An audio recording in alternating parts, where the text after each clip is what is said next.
সেচ দপ্তরের জমি দখল করেছেন মালদা জেলা তৃণমূল সভাপতি আব্দুর রহিম বক্সী। সেই জমি দখল করে স্কুল চালাচ্ছেন মালতীপুরের বিধায়ক, এমনই অভিযোগ তুলে সেচ মন্ত্রীকে চিঠি দিলেন আরএসপি জেলা সম্পাদক সর্বানন্দ পাণ্ডে। সরকারি জমিতে ভবন তৈরি করে স্কুল, ব্যক্তিগত অফিস চালাচ্ছেন বক্সী। সেচ মন্ত্রীকে দেয়া ওই অভিযোগপত্র সামাজিক মাধ্যমেও ছড়িয়ে পড়েছে, যা নিয়ে ছড়িয়েছে চাঞ্চল্য। আরএসপি জেলা সম্পাদক সর্বানন্দ পাণ্ডের অভিযোগ, ৭-এর দশকে রতুয়া ১ নম্বর ব্লক লাগোয়া এলাকায় ৪ বিঘে জমিতে প্রয়াত গনি খান চৌধুরীর উদ্যোগে সেচ দপ্তরের অফিস গড়ে তোলা হয়। একসময় আরএসপি বিধায়ক ছিলেন রহিম। বিধায়ক থাকাকালীন ভগ্নপ্রায় সেচ দপ্তরের ভবনটি রহিম তার স্বেচ্ছাসেবী সংস্থার নামে লিজে নেন, কিন্তু ২০১১ সালে আরএসপি বিধায়ক হওয়ার পর আর তিনি লিজ নবীকরণ করেননি।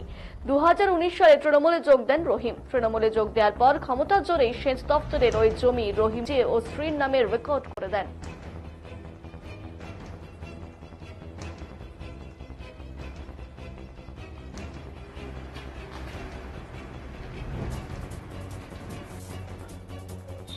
আমরা অভিযোগটা করেছি গতকালকেই যে রতুয়াতে ঠিক বিডিও অফিসের অপোজিটে একটা সেচ দপ্তরের বাংলো ছিল। গনি খান চৌধুরী যখন সেচ দপ্তরের মন্ত্রী ছিলেন এবং উত্তর মালদা জুড়ে নদী বাঁধ নির্মাণ করছিলেন, সেই সময় তারই উদ্যোগে ভালুকাতে গঙ্গা বাংলো হয়েছিল, ফারাক্কা পঞ্চানন্দপুরে গঙ্গা ভবন তৈরি হয়েছিল এবং রতুয়াতে প্রায় ৪ বিঘার উপরে জমিতে ওই বাংলো অফিস তৈরি হয়েছিল। পরবর্তীকালে ব্যবহারে ছিল না বলে পরিত্যক্ত অবস্থায় ছিল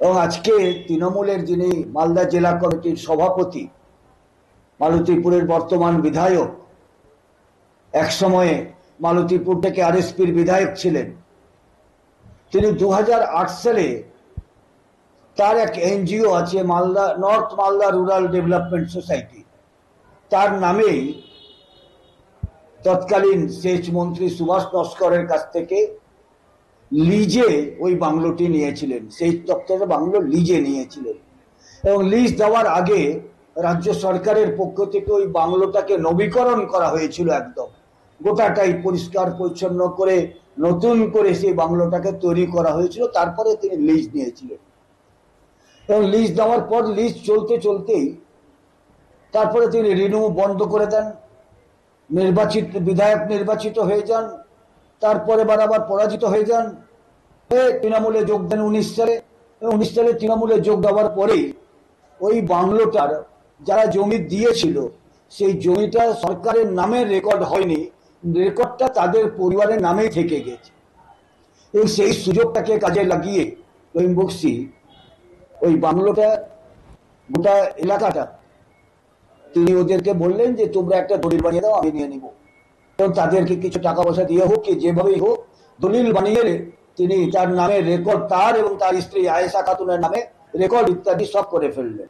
জায়গাটা হচ্ছে একদম রতুয়া বিডিও অফিসের অপোজিটে, একদম রাস্তার উপরে, কয়েক কোটি টাকার সম্পত্তি সেচ দপ্তরের।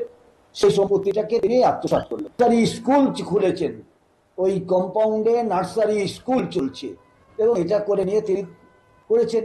সেচ দপ্তরের আধিকারিকরা এখন যেটা হচ্ছে যে আমরা সেচ দপ্তরকে জানিয়েছি, কিন্তু সেচ দপ্তরের আধিকারিকদের কিছু কর্মচারীরাও এই অসৎ কাজের সঙ্গে যুক্ত আছে। প্রায় ৪ বিঘা মতো জায়গায় তিনি নিজে স্বীকার করেছেন ১৪ শতক জায়গা একজন সাহার কাছ থেকে নিয়েছেন, আরো কিছু জায়গা অন্যদের কাছ থেকে নিয়েছেন এবং এই জায়গাগুলো, গোটা জায়গাটাই তিনি নিয়ে স্কুল চালাচ্ছেন, ওখানে তার অফিস বানিয়েছেন, সরকারি জায়গা। এবং তিনি আজকে এখন বলছেন যে সেচ দপ্তরকে আমরা চিঠি করেছিলাম, সেচ দপ্তর প্রমাণ করতে পারেনি যে তার জায়গা। কিন্তু প্রশ্ন হচ্ছে যে আপনি জনপ্রতিনিধি, নির্বাচিত বিধায়ক ছিলেন, আছেন, আপনি জানেন যে সেচ দপ্তরের কাছ থেকে আপনি লিজ নিয়েছেন, জায়গাটা সেচ দপ্তরের, তা সত্ত্বেও আপনি কি করে একদম বর্তমান সরকারের শাসক দলের জেলার সব থেকে বড় নেতা, কি করে আপনি সরকারি সম্পত্তি আত্মসাৎ করেন? কি করে সরকারি সম্পত্তিকে আপনি চ্যালেঞ্জ করছেন? আপনার দায়িত্ব ছিল যে সরকারি সম্পত্তিটা রেকর্ড হয়নি, এটাকে রেকর্ড করাবো সরকারের নামে। তাহলে আপনি জনপ্রতিনিধি হতেন, তাহলে আপনি সমাজসেবক হিসেবে পরিচিত হতেন। কিন্তু আপনি তা না করে আপনি আপনার পরিবারের এবং আপনার নামে এই সমস্ত জমি আপনি দখল করেছেন। ওই জায়গা আমি বলছি আপনাকে কয়েক কোটি টাকা, আমি তো দাম বলতে পারবো না, তবে আমি যে জায়গায় জায়গাটা একদম বিডিও অফিস থেকে বেরোলেই সামনে মুখের উপরে রোডের উপরে জায়গা। হ্যাঁ, এটা ক্ষমতাকে অপব্যবহার শুধু নয়, ক্ষমতাকে ব্যবহার করে তার এবং তার পরিবারের সম্পত্তি বাড়ছে। থেকে অভিযোগ করেছি, গতকালকে আমি সেচ দপ্তরের রাষ্ট্রমন্ত্রী সাবিনা ইয়াসমিন বাড়িতে গিয়ে আমি তাকে কাগজপত্র দরখাস্ত দিয়ে তার সঙ্গে তাকেও বলেছি, এবং আমরা ডিস্ট্রিক্ট ম্যাজিস্ট্রেটকেও আমরা করেছি। আমরা সেচ দপ্তরের যিনি মন্ত্রী মানস ভূঁইয়া তাকেও আমরা স্পিড পোস্ট করে কালকে আমরা জানিয়েছি, এবং আমাদের দাবি, আমরা ডিমান্ড করেছি যে অবিলম্বে জায়গাটা উদ্ধার করা হোক, এবং তার সঙ্গে যারা যারা এই অসৎ কাজের সঙ্গে যুক্ত আছে, যারা সরকারি জমি বেআইনি ভাবে দলিল বানিয়ে রেকর্ড করে নিয়েছে, তাদের বিরুদ্ধে আইনানুগ ব্যবস্থা গ্রহণ করা হোক। এটা আপনি ভালো প্রশ্ন করেছেন। আমরা কিছুদিন আগে মালদা সেচ দপ্তর অভিযান করে, জানেন, গঙ্গা ভাঙন কেন্দ্র করে, সেদিনই আমি প্রকাশ্যে বলেছিলাম যে যদি সেচ দপ্তর অবিলম্বে জায়গা উদ্ধার না করে তাহলে আমরাই কোর্টে যাব, জনস্বার্থের মামলা করব। এবং আমি আপনাকে বলছি যে রহিম বক্সি তার লোককে দেখান যে আমি খুব বড় সমাজসেবক, কিন্তু আসলে তিনি জালিয়াত। আমি এই জন্য জালিয়াত বলছি যে তিনি মালতীপুরে, আপনারা জানেন, মালতীপুরে আরএসপি দলের অফিস, সেটাকেও তৃণমূলে যোগ দেওয়ার 6 মাস পর জাল দলিল বানিয়ে তিনি তার বইয়ের নামে দলিল করে জায়গাটা দখল করে রেখেছেন। তার এগেন্স্টে মামলা চলছে, চাঁচল কোর্ট থেকে তার এগেন্স্টে নন বেলেবল সেকশনে মামলা স্টার্ট হয়েছে। তিনি রক্ষা কবচ হাইকোর্ট থেকে নিয়ে এখন বেঁচে আছেন, যে কোনো সময় রক্ষা কবচ উইথড্র হবে, গ্রেপ্তার হবেন। তিনি রতুয়াতে আমার আরএসপি দলের অফিস দখল করে তার লোককে দিয়ে বসিয়ে দিয়ে সেখানে নাচের স্কুল চালাচ্ছেন। তৃণমূল দখল করেনি, রহিম বক্সি দখল করেছে। আমি বলছি না যে তৃণমূল করছে, এখানে তৃণমূলের তকমাটা নিয়ে রহিম বক্সি সমস্ত বেআইনি কাজ, রহিম বক্সি তার ছেলে তার পরিবার বেআইনি কাজ একটার পর একটা করে চলেছে। আমরা চাই, রাজনীতিতে এসছেন, রাজনীতিটা স্বচ্ছ থাকা দরকার, পরিষ্কার থাকা দরকার।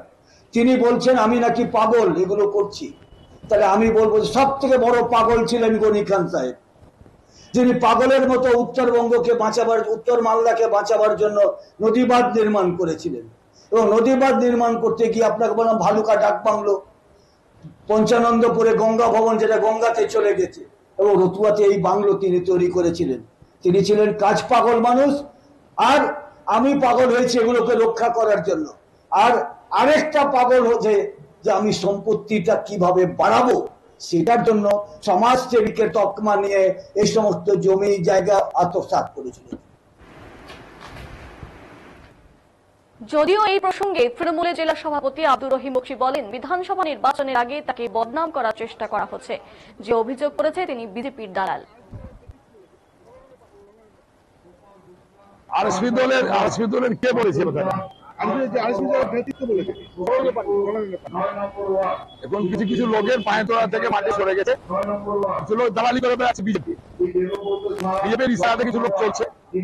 যেহেতু মালদা জেলার বুকে আমি বিরোধীদের অপকর্মটা তুলে ধরার চেষ্টা করি, জাতপাতের নাম মানুষকে ভাগ করে দিচ্ছে, বিজেপির ইশারাতে এই সমস্ত লোকগুলো চলাফেরা করছে, তাদের বিরুদ্ধে কথা বলি।